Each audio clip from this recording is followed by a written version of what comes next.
히브리서 저자는 4장에서 그리스도가 큰 대제사장이라는 사실을 선언합니다. 그리고 5장에서 그리스도가 어떤 자격으로 하나님의 큰 대제사장이 될 수 있는지를 멜기세덱에 비유하여 설명하고자 했습니다. 그런데 5장 11절을 보면 멜기세덱에 관하여는 우리가 할 말이 많으나 너희가 듣는 것이 두나무로 설명하기 어려우니라 라고 말합니다.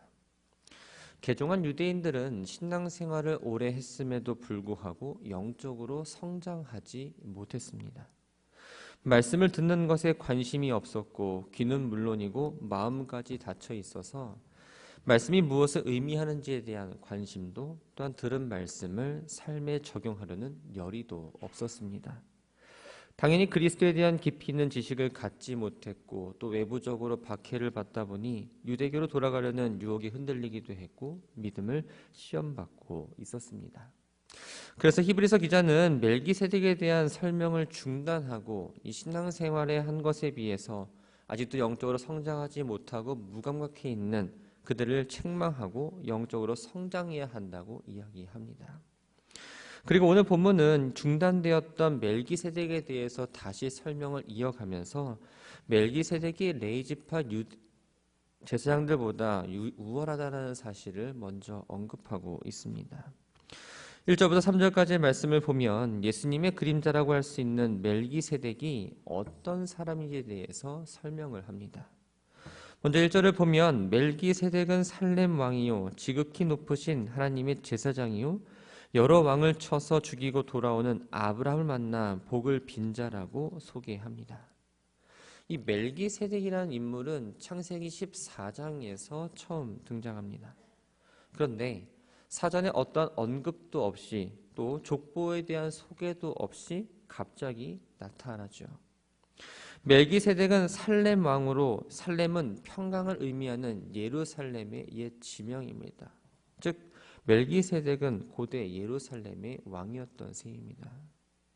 멜기세덱은 왕일 뿐만 아니라 여호와 하나님의 제사장입니다.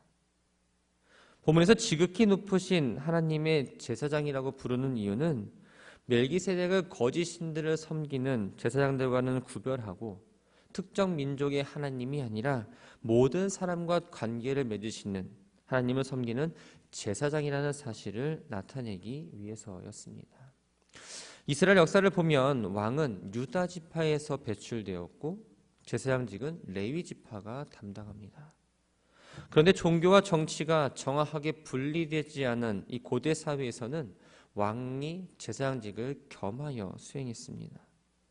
이처럼 멜기세덱이 왕과 제사장직 둘 다 감당하는 건 오직 제사장직만을 수행하는 레위 자손 제사장과는 다르다는 걸 보여줍니다. 그리스도의 그림자라 말할 수 있는 이 멜기세덱이 왕과 또 제사장직을 동시에 수행하는 건 궁극적으로 그 그림자의 실체라 말할 수 있는 예수 그리스도가 바로 왕권과 제사장직을 함께 지닌 분이며 레위 자손 제사장보다 훨씬 더 우월하다는 사실을 이야기하고 있는 거죠.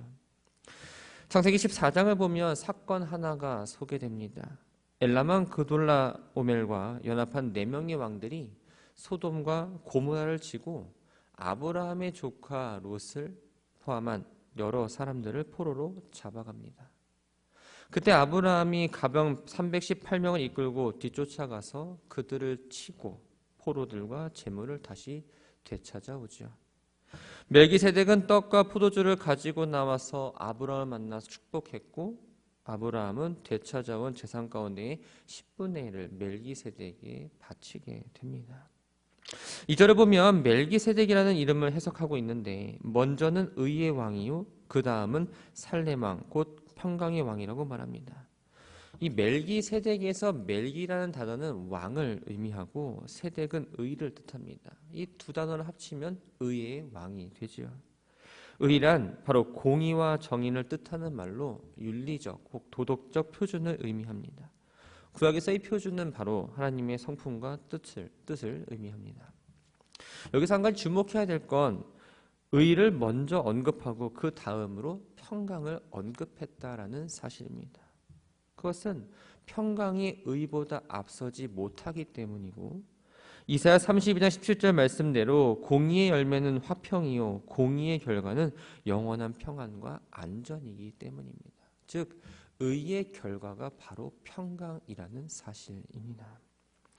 저자는 멜기세덱의 이름을 근거로 의와 또한 멜기세덱이 통치한 살렘을 근거로 평강을 이야기하면서 그리스도는 바로 의와 평강을 지니신 분이며 공의로 사람들을 통치하시고 참된 평강을 주기 위해 이 땅에 오셨다라는 사실을 우리들에게 알려주고 있습니다.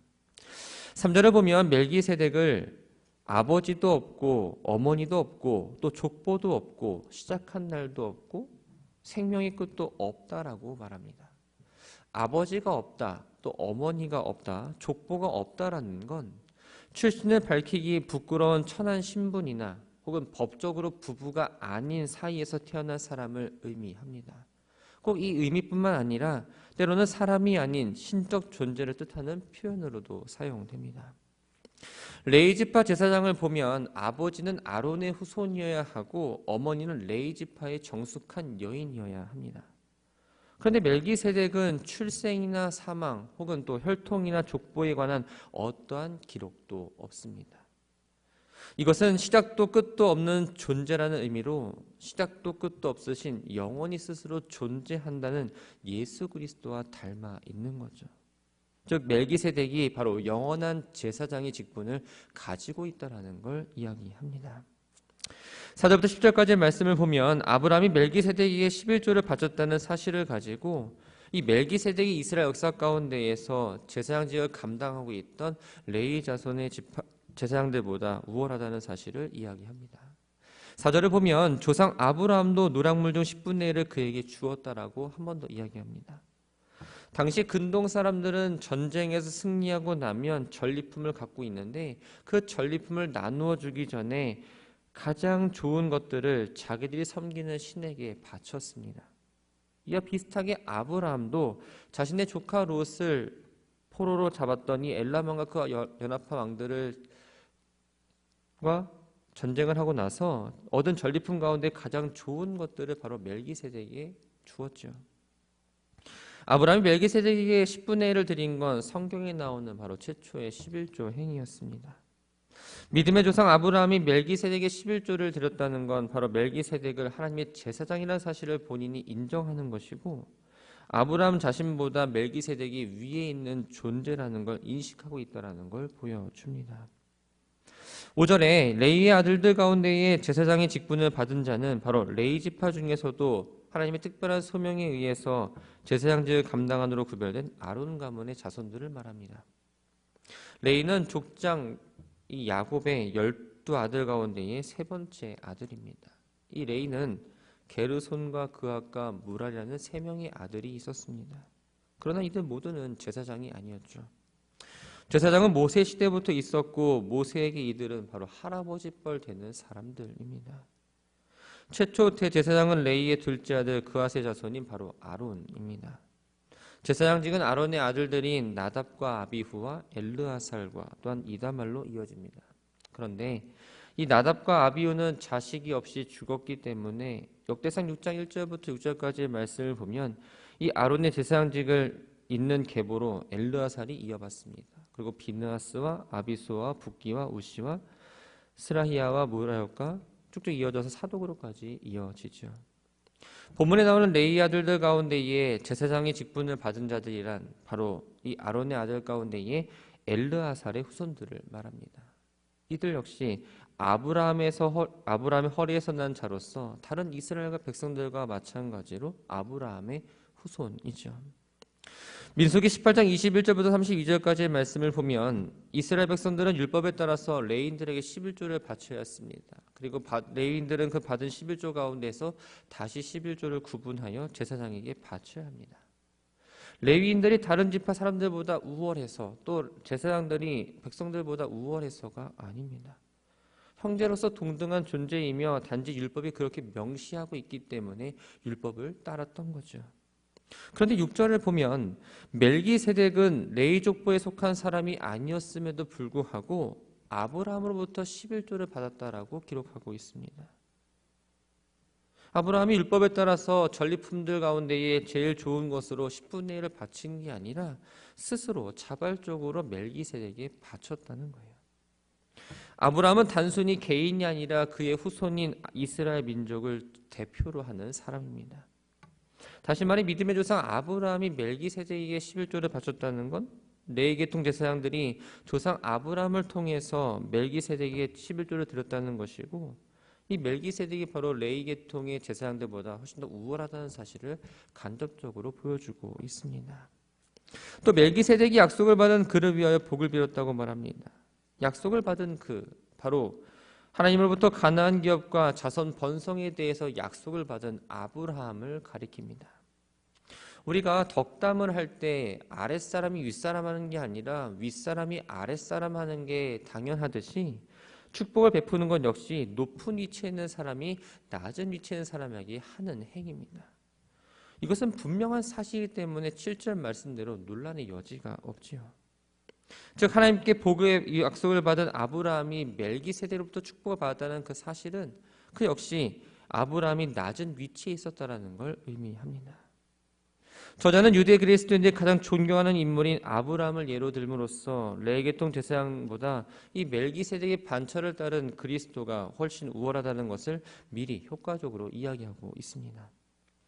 8절을 보면 레위계통 제사장들과 멜기세덱의 가장 큰 차이점 중 하나인 죽음에 속하느냐 그렇지 않느냐에 대해서 이야기합니다. 8절을 보면 또 여기는 죽을 자들이 10분의 1을 받으나 저기는 산다고 증거를 얻는 자가 받았느니라 라고 기록합니다. 여기는 바로 레위지파에 속한 제사장들을 말하고 죽을 자는 죽을 수밖에 없는 유한한 사람들을 말합니다. 레위지파에 속한 제사장들은 백성들로부터 11조를 받는 사람들입니다. 그럼에도 불구하고 그들 역시 백성들과 조금도 다르지 않게 죽을 수밖에 없는 연약한 인간에 불과했습니다. 또한 이들은 율법에 의해서 제사장으로 임명되었는데 민수기 4장을 보면 30세에서 50세까지로 한정된 제사장직을 수행한 걸 볼 수 있습니다. 이들의 제사장직은 영원한 제사장직이 아니었던 거죠. 그런데 저기는 즉 멜기세덱은 하나님으로부터 산다고 증거를 얻은 자라고 말합니다. 본문에 산다라는 이 말은 살아있다라는 의미입니다. 즉 죽지 않을 존재를 가리키죠. 그런데 이 말은 멜기세덱이 육체적으로 죽지 않고 영원히 산다는 걸 의미하는 게 아니라 그의 직분 바로 그 대제사장직이 영원하다라는 걸 의미합니다.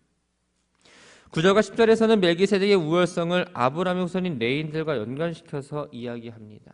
아브라함의 직계자손이라 말할 수 있는 레위인들과 또 레위계통의 제사장들은 자기 형제인 이스라엘 다른 지파로부터 10분의 1을 받아 권리를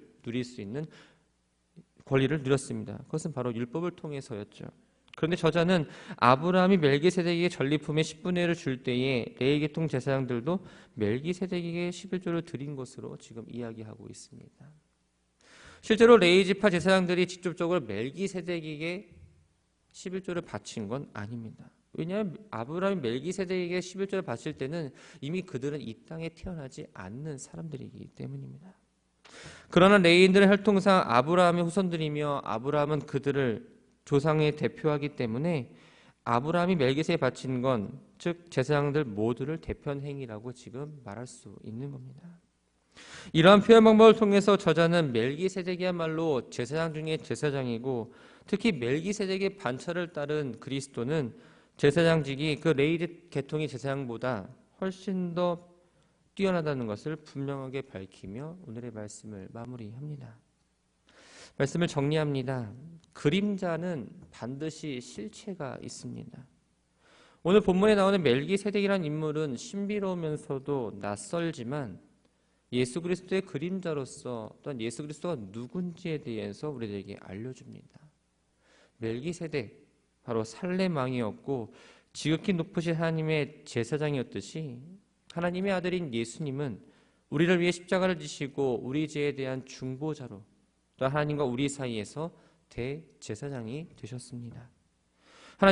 예수님은 하나님 보좌 우편에 앉히시고 세상을 다스리는 통치자요 왕으로 세우셨습니다. 예수님은 세상의 왕들과는 다르게 멜기세덱이라는 이름과 그가 다스렸던 살렘이 의미하듯이 의와 평강의 왕이십니다. 멜기세덱이 아브라함을 축복했던 것처럼 우리의 삶에 진정한 복을 주시는 분이 바로 예수님이라는 거죠. 우리는 이미 예수님이 누구신지에 대해서 너무나 잘 알고 있습니다. 그렇다면 내가 알고 있는 대로 예수님을 믿고 따라가고 있는지 한번 점검해 봐야 합니다. 그저 머리로만 예수님을 알고 있는지, 정말 예수 그리스도의 그 삶을 보면서 그 삶을 내가 따라가고자 이 땅에서 살아가고 있는지를 생각해 봐야 한다는 겁니다. 내 삶의 주인 왕으로 고백하면서 예수님께 뜻을 구하면서 그 뜻대로 살아가기보다 여전히 내 뜻대로 살아가고 있지는 않은지요. 공의와 정의가 이 땅에서 나타나지만 우리가 하는 말과 행동을 통해서 하나님의 공의와 정의를 가리고 있지는 않은가요? 축복이라는 개념이 물질의 만족이나 건강 등에 머물러 있지는 않은지요. 주님의 십자가를 바라보면서 죄인된 나를 사랑하시는 그 하나님의 사랑을 느끼며 그 사랑을 기억하고 그 사랑을 전하며 살아가고 있는지, 그 사랑에 맞게 하나님께 받은 은혜를 갚으며 살아가고 있는지 한번 생각해 봐야 합니다. 예수님의 십자가 고난을 묵상하며 그 고난에 동참하는 사순절기를 살아가고 있습니다. 머리로만 예수님이 진정한 왕이요 내 삶의 주인이라 하지 마시고 나를 위해 십자가를 지시고 우리의 중보자 되시고 대제사장 되신다는 그 예수님을 늘 기억하면서 살아가는 이 사순절 기간이 되었으면 합니다. 십자가 고난과 예수 그리스도의 존재가 정말 내 삶에 내 피부에 와닿아서 어제 설교 때 말씀드린 대로 살아있는 신앙생활을 하기를 원합니다. 나를 위해 죽기까지 사랑하신 그 예수님을 온전히 바라보시고 저 십자가를 바라볼 때마다 정말 주님의 사랑을 내가 느끼고 있음을, 주님의 사랑 가운데 오늘 하루도 내가 온전히 살아가고 있음을 고백하면서 나아가는 오늘의 한날이 되기를 주님의 이름으로 축원합니다.